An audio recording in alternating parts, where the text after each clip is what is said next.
شب برات وہ عظیم اور پراسرار رات ہے جس میں انسان کی زندگی کے بارے میں نہایت اہم فیصلے کیے جاتے ہیں۔ کون زندہ رہے گا، کس کی زندگی میں آسانی آئے گی اور کس کے لیے آزمائش لکھی جائے گی، کس کے رزق میں وسعت ہوگی اور کس کے حصے میں تنگی، کون غفلت میں ہنستا رہے گا اور کس کا نام خاموشی سے مرنے والوں کی فہرست میں درج ہو جائے گا۔ یہاں سوچنے کی بات یہ ہے کہ اگر یہی رات ہمارے لیے فیصلہ کن ہو تو کیا ہم اسے عام رات سمجھ کر گزار دیں گے؟ پیارے دوستو، آج کی اس تحریر میں ہم جانیں گے شب برات کی اصل حقیقت کیا ہے، اس رات فیصلے کیوں لکھے جاتے ہیں، کن لوگوں کی مغفرت ہوتی ہے اور کون محروم رہ جاتا ہے۔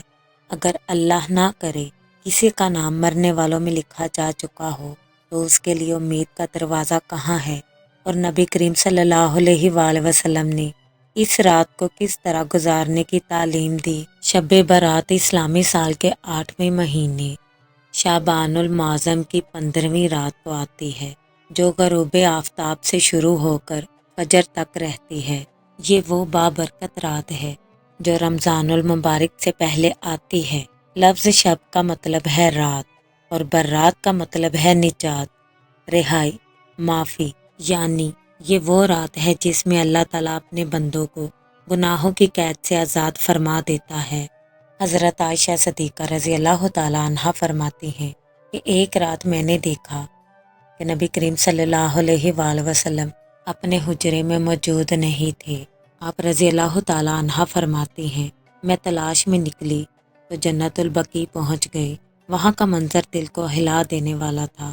آپ رضی اللہ تعالیٰ عنہا فرماتی ہیں کہ میں نے دیکھا نبی کریم صلی اللہ علیہ وآلہ وسلم قبروں کے درمیان کھڑے ہیں، سر جھکا ہوا، ہاتھ دعا کے لیے بلند اور دل امت کے غم میں ڈوبا ہوا تھا۔ یہ وہ جگہ تھی جہاں وہ لوگ آرام کر رہے تھے جو کبھی ہماری طرح زندہ تھے، باتیں کرتے تھے، خواب دیکھتے تھے، مگر آج خاموش مٹی کے نیچے سو رہے ہیں۔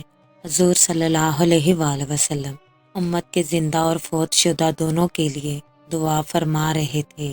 آپ صلی اللہ علیہ وآلہ وسلم حضرت عائشہ صدیقہ رضی اللہ تعالیٰ عنہا کو دیکھا اور فرمانے لگے، اے عائشہ، کیا تم جانتی ہو یہ کون سی رات ہے؟ یہ شعبان کی 15ویں رات ہے۔ اس رات اللہ تعالیٰ بے شمار بندوں کو جہنم سے نجات عطا فرماتا ہے۔ احادیث کے مطابق اس رات اللہ تعالیٰ آسمان دنیا پر اپنی شان کے مطابق جلوہ فرما ہوتے ہیں اور اعلان ہوتا ہے، ہے کوئی مغفرت مانگنے والا، ہے کوئی توبہ کرنے والا، ہے کوئی رزق کا طلبگار، اور اس رات جو مانگتا ہے اسے عطا کیا جاتا ہے، سوائے چند بدقسمت لوگوں کے۔ اس بابرکت رات میں بھی چند لوگ محروم رہ جاتے ہیں، مثلا اللہ کے ساتھ شرک کرنے والے، دل میں شدید کینہ اور بغض رکھنے والے، ناحق قتل کرنے والے، رشتے توڑنے والے، کھلم کھلا گناہوں پر فخر کرنے والے۔ یہ وہ لوگ ہیں جو خود رحمت کے دروازے بند کر لیتے ہیں۔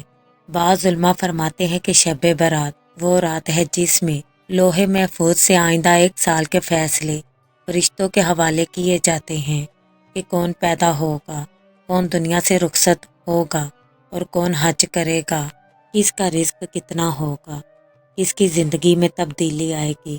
فرشتے ان فیصلوں کو لے کر روانہ ہو جاتے ہیں اور پھر ان میں ذرا برابر بھی تبدیلی نہیں ہوتی، مگر ایک چیز سب کچھ بدل دیتی ہے اور وہ ہے توبہ، جو تقدیر کا رخ موڑ دیتی ہے۔ نبی کریم صلی اللہ علیہ وآلہ وسلم نے فرمایا، اللہ اپنے بندے کی توبہ پر اتنا خوش ہوتا ہے جتنا کوئی انسان صحرا میں گم شدہ اونٹ ملنے پر خوش ہوتا ہے۔ یعنی اگر بندہ سچے دل سے پلٹ آئے تو اللہ کی رحمت اس کے گناہوں سے کہیں زیادہ بڑی ہے۔ شب برات میں کوئی خاص عبادت فرض نہیں، مگر نفل عبادات کا دروازہ کھلا ہے۔ اس رات نفل نماز، قرآن کی تلاوت، درود پاک، ذکر الہی، سچی توبہ اور دعا، یہ عبادت گھر میں کرنا افضل ہے، کیونکہ نفل عبادت چھپ کر کی جائے تو زیادہ قبول ہوتی ہے۔ ناظرین، اس رات ان فضول چیزوں اور کاموں سے بچنا چاہیے، آتش بازی، فضول رسومات، شور شرابہ، گناہوں والے کام۔ یہ یاد رکھیں یہ رات رحمت مانگنے کی رات ہے، نہ کہ نافرمانی کمانے کی۔ کیا خبر یہ ہماری آخری شب برات ہو۔ آج اگر ہم نے اللہ سے معافی مانگ لی تو ممکن ہے کل ہماری تقدیر بدل جائے۔ اللہ تعالیٰ سے دعا ہے اللہ ہمیں اس رات کی قدر کرنے کی توفیق عطا فرمائے، ہمیں گناہوں سے پاک کرے اور اپنی بے پناہ رحمت سے ڈھانپ لے۔ آمین یا رب العالمین۔